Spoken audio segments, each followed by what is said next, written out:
Hello friends, welcome to cook lab. இன்றைக்கி நாம் ஒரு சுவையான ப்ரான் தொக்கு எப்படி செய்யலான்னு பார்க்கலாம் வாங்க. தேவையான பொருட்கள்: 20 சின்ன வெங்காயம், 10 பல் பூண்டு, 2 துண்டு இஞ்சி, கொத்தமல்லி, சோம்பு, மஞ்சள் தூள், மிளகாய் தூள், 2 தக்காளி, மல்லித்தூள், கரம் மசாலா, ப்ரான். சின்ன வெங்காயத்தை நல்லா சின்னமாக நறுக்கிக்கோங்க. அப்புறம் இஞ்சி பூண்டு விழுது அரைக்க போகிறோம். அதுக்கு 10 பல் பூண்டையும் 2 துண்டு இஞ்சியையும் ஆட் பண்ணி நம்மளோட பிரீத்தி ஜோடியா மிக்சரில் நல்லா மையாக அரைச்சி எடுத்துக்கோங்க.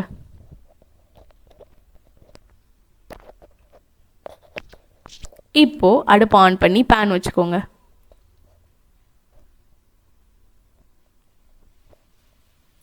அதில் 3லேருந்து 5 ஸ்பூன் ஆயில் ஊற்றிக்கோங்க. நல்லெண்ணெய் சேர்த்துக்கிட்டா சுவையாக இருக்கும். இப்போது அந்த ஆயில் சூடான பிறகு அதில் 1 ஸ்பூன் சோம்பு ஆட் பண்ணிக்கோங்க. சோம்பு நல்லா பொரிஞ்ச பிறகு 2 ஸ்பூன் இஞ்சி பூண்டு விழுதும் ஆட் பண்ணிக்கோங்க.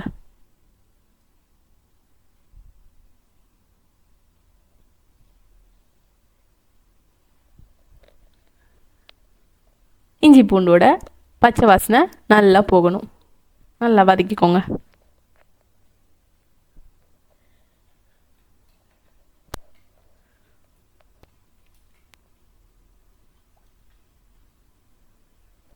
இப்போது நம்ம எடுத்து வச்ச அந்த சின்ன வெங்காயத்தையும் இதில் ஆட் பண்ணிக்கலாம். வெங்காயம் நல்லா வதங்கணும். இந்த தொக்கோட ஸ்பெஷல் டேஸ்ட்டே எல்லாமே நல்லா வதங்கணும். அதனால் ஒரு 2 to 3 மினிட்ஸ் நல்லா வதக்கிக்கோங்க வெங்காயத்தை. வெங்காயம் நல்லா வதங்கின பிறகு இதில்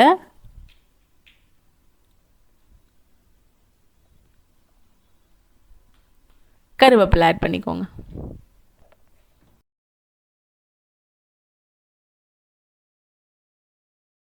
அப்புறம் 2 பச்சை மிளகாவும் ஆட் பண்ணிக்கோங்க.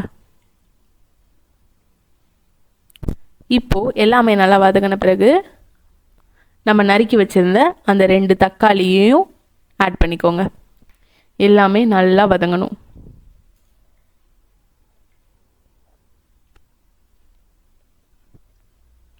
இந்த மாதிரி நல்லா வதங்கணும். அது ஒரு பேஸ்ட் மாதிரி வரணும்.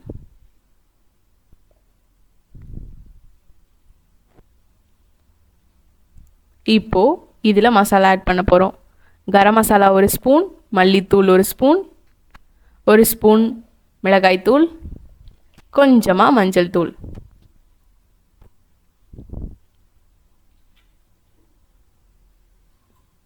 அப்புறம் 1.5 ஸ்பூன் பெப்பர் தூளும் ஆட் பண்ணிக்கோங்க.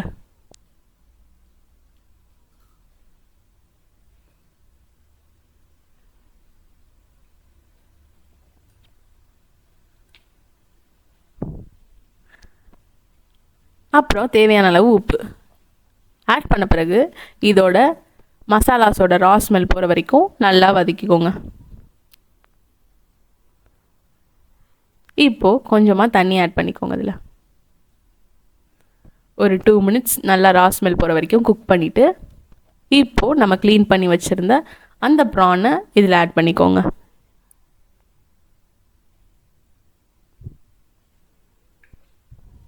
ஒரு கிளறிட்டு கொஞ்சமாக தண்ணி ஆட் பண்ணிட்டு 7 மினிட்ஸ் நல்லா ப்ரானை வேக விட்டுருங்க.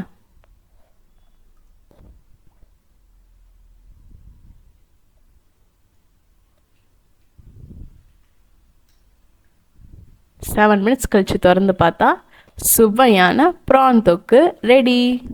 இதை சாதத்து கூட வச்சு சாப்பிட்லாம், சப்பாத்தி தோசைக்கு கூடயும் வச்சு சாப்பிடலாம். இந்த ரெசிபி பிடிச்சிருந்தா கண்டிப்பாக ட்ரை பண்ணி பாருங்கள். மறக்காமல் குக் லேபுக்கு சப்ஸ்கிரைப் பண்ண மறந்துடாதீங்க. டாடா.